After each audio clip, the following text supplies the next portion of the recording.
आपको पता है कि मैथ्स में अगर आपको बेहतर करना है तो आपकी कैलकुलेशन बेहतर होनी भी चाहिए। जी हाँ भाई, 345 में से सब्ट्रैक्ट करना है। अब मैं सब्ट्रैक्ट करने लगूं कैसे कि 5 माइनस 0 इज 5 एंड देन मैं कहूंगा यार 14 माइनस 9 इज 5, देन यहां पे बच गया 2। Like this will you be doing like this? No no no, हम ऐसे नहीं करेंगे। अपन कैसे करेंगे जरा ध्यान से सुनना। क्या मैं 90 को कुछ इस तरीके से लिख सकता हूं? क्या 100 माइनस का 10 लिख सकता हूं?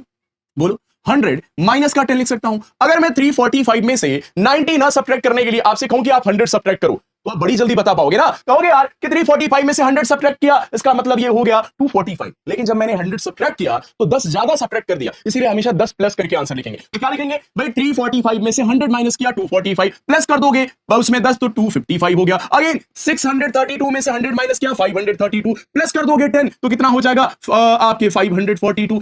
जरा दूसरा टाइप देखना जरा। अगर भाई लोग आपसे कहा जाए कि यहां देखो 8 टू 82 में से 28 माइनस करो, 64 में से 46 माइनस करो, 53 में से 35, तो आप यहां पे एक पैटर्न देख पा रहे होंगे। क्या है इस पैटर्न में? इस पैटर्न में आप देखोगे कि यहां पे जो यूनिट डिजिट है और टेंस डिजिट है ये आपस में एक्सचेंज करी गई हैं। अगर इस तरीका का सब्ट्रैक्शन आ जाएगा तो कैसे करोगे? आप करोगे ऐसे। 8 माइनस 2 कितना होता है मेरे दोस्त? आप कहोगे 8 माइनस 2 होता है सर 6, और 6 का मल्टीप्लाई कर दो 9 से, 9 6 जा 54। अब भाई ये तो पहला सवाल था, ये तो शुभ आरंभ था। अब देखना शुभारंभ हमने कर लिया है, अब देखते उड़ाएंगे भाई। 6 माइनस 4 2 2 9 जा 18, 5 माइनस 3 2 2 9 जा 18, 9 माइनस 1 8 8 9 जा 72। यहां देखना 7 माइनस 2 5 5 9 जा 45। बोलो इजी पीजी लेमन स्क्वीजी। अगले टाइप पे चलते हैं, सब्ट्रैक्शन का अगला टाइप देखते हैं। अब जरा इसको देखो, यहां देखना, ध्यान देना।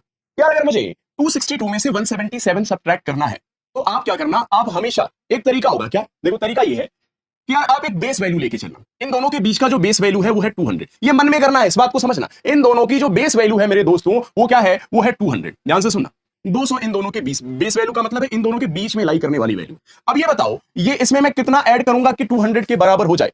तो आप कहोगे सर 23। कितना? 23। और ये 200 से कितना ज्यादा है? 62। दोनों को जोड़ दो, जब आप जोड़ोगे तो ये कितना होगा? 60 20 यानी कि 80 85। 85 आपका आंसर हो जाएगा।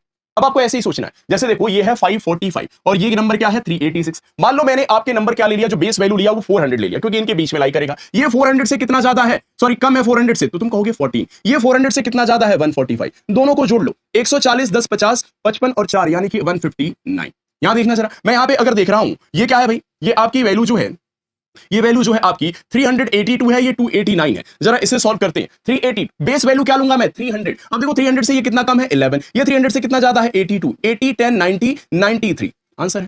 समझ रहे बात को? यहां पे मैं 6 ले लूंगा। ये 6 से कितना कम है भाई लोग? तो तुम कहोगे ये 6 से कम है 36 36 प्लस 18।